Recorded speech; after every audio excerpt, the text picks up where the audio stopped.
اب مرشد سے اجازت لینے کے بعد آپ ہندوستان کی طرف روانہ ہوئے، کیونکہ آپ کو حضور نے خاص کر اجمیر کو مسکن بنانے کے لیے کہا تھا۔ لہذا جب آپ ہندوستان میں پہنچے تو پہلے آپ ملتان آئے۔ ملتان میں اس وقت جو تھے حضرت مختلف جو بڑے بزرگان دین تھے وہ وہاں موجود تھے، اور ان کا جو ان سے آپ نے اکتساب فیض بھی حاصل کیا۔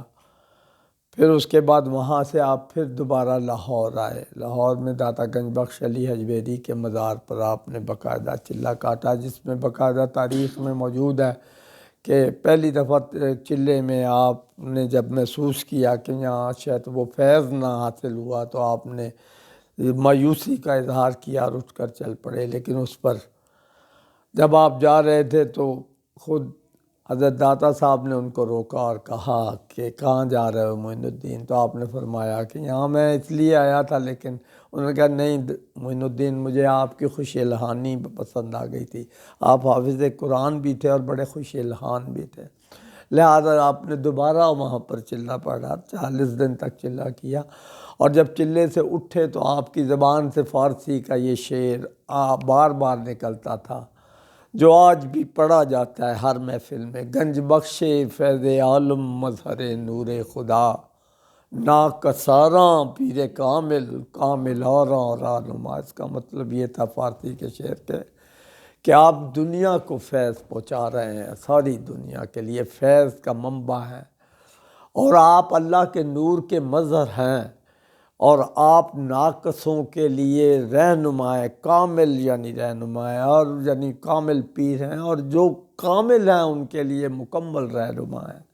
اور یہ تاریخی شعر ہے۔ اس کے بعد آپ اجمیر روانہ ہو گئے۔ جب آپ اجمیر 586 ہجری میں آپ اجمیر پہنچے تو وہاں پر جو بادشاہ تھا وہ پرتھوی راج تھا، جو بڑا ظالم اور سخت شخص تھا۔ اس کی وجہ ایک اور یہ بھی تھی کہ اس کی ماں نجومی تھی۔ اس نے اس کو 12 سال پہلے ہی بتا دیا تھا کہ 12 سال یا کچھ عرصے کے بعد یہاں پر ایک مرد کامل آئے گا جو تیری یہ ساری حکومت کو ختم کر دے گا۔ تو اس پر وہ کیا کرتا تھا، اس نے اعلان کرایا تھا کہ جو بھی یہاں اللہ کا کوئی بھی ایسے آئے تو اس کی ایک تو مجھے اطلاع دو، اور دوسرا جو اس بندے کی اطلاع دے گا اسے انعام بھی دوں گا، اور اس کو وہاں رہنے نہ دینا، میری یعنی ٹیریٹری میں نہ رہنے دینا۔ تو بتاتے کہ جب آپ وہاں پہنچے تو آپ کو لوگوں نے مختلف طرح سے ستانا شروع کیا۔ پرتھوی راج کو اطلاع دی گئی کہ اس طرح ایک بزرگ ہے جو آیا ہے، اور پھر جب اس نے آدمی بھیجنے شروع کیے ان کو تنگ کرنے کے لیے، تو وہ جب بندے آتے تو آپ بتاتے ہیں کہ آپ آیت الکرسی پڑھ کے مٹی کے چند ذرے ان کی طرف پھینکتے تھے، وہ خشک ہو جاتے تھے، اور لہذا وہ وحشت میں واپس بھاگتے تھے۔ یہ ساری صورت حال میں آپ نے جب وہاں پر بتاتے ہیں کہ اجمیر میں ایک بہت بڑا جسے وہ ساغر کہتے تھے تالاب تھا، جس سے تمام اجمیر اور یہ بادشاہ کی جتنے وہ تھے جانور بھی اور وہ پینے کا پانی ان کا بھرا جاتا تھا، وہاں اس کے کنارے آپ نے ڈیرا ڈالا۔ تو وہ انہوں نے جو تھا نا، بادشاہ نے کہا، حکم دیا پیادوں کو، سپاہیوں کو کہ ان کو جا کے وہاں سے اٹھا دو۔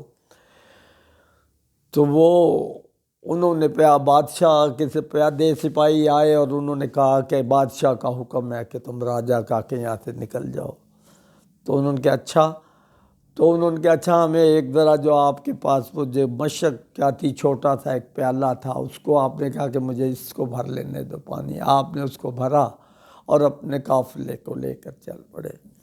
وہ جب ان کے جانور آئے تو پتہ لگا کہ وہ پورا جو اتنا بڑا ساغر جسے وہ کہتے تھے تالاب تھا، خشک ہوا ہوا تھا، اور وہ سب بہت پریشان ہوئے کہ یہ کیا ماجرا ہو گیا، کہ وہ گئے اور انہوں نے تو ایک پیالہ بھرا تھا اور یہ سارا ساغر خالی ہو گیا۔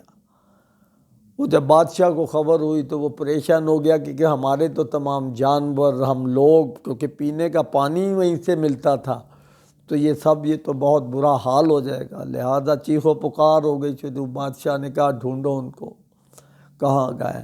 تو وہ کہتے ہیں کہ جب وہ ان کا پیچھا کیا گیا، پتہ کیا گیا، تو وہ ان کو ملے تو انہوں نے کہا کہ حضور آپ کو وہ راجہ جو ہے وہ کہہ رہے ہیں معافی کے طلبگار ہیں اور آپ کو بلایا جا رہا ہے۔ اس پر آپ نے کہا کہ یار میں تو ایک عام آدمی ہوں، میں نے تو ایک پیالہ بھرن کا نہیں، وہ تو ساغر ہی خشک ہو گیا، جب تک آپ جا کے وہ پیالہ ڈالیں گے نہیں وہ ساغر نہیں بھرے گا دوبارہ۔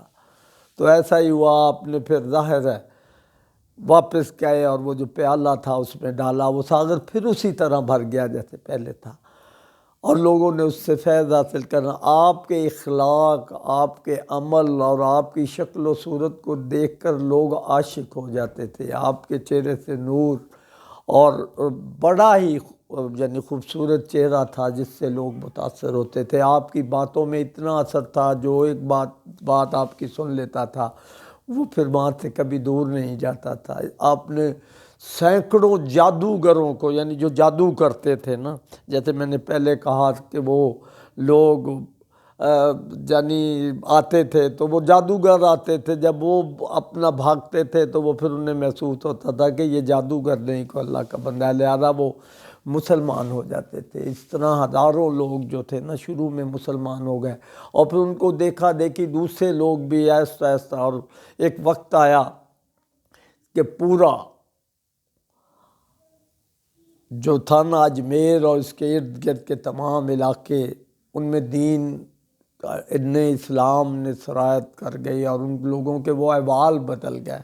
آپ کی اس دوران بہت زیادہ ان میں وہ آتے ہیں، آپ کی جسے کرامات کہا جائے آپ کے ہاتھ سے پیش ہوئی، لیکن آپ اس کے وہ نہیں تھے، یعنی آپ عادی نہیں تھے، کرامت کو کرنے پر یقین نہیں رکھتے تھے، کیونکہ آپ یہ کامل تھے، لہذا وہ اس کو نظر انداز کرتے تھے، لیکن اللہ کی طرف سے وہ ہو جاتی تھی۔ لہذا اس کو ہم آگے کنٹینیو کریں گے، اور اس میں مزید کرامات اور جو آپ سے سرزد ہوئی وہ بتائیں گے، انشاءاللہ زندگی رہی تو دوبارہ بات کریں گے۔ اللہ حافظ۔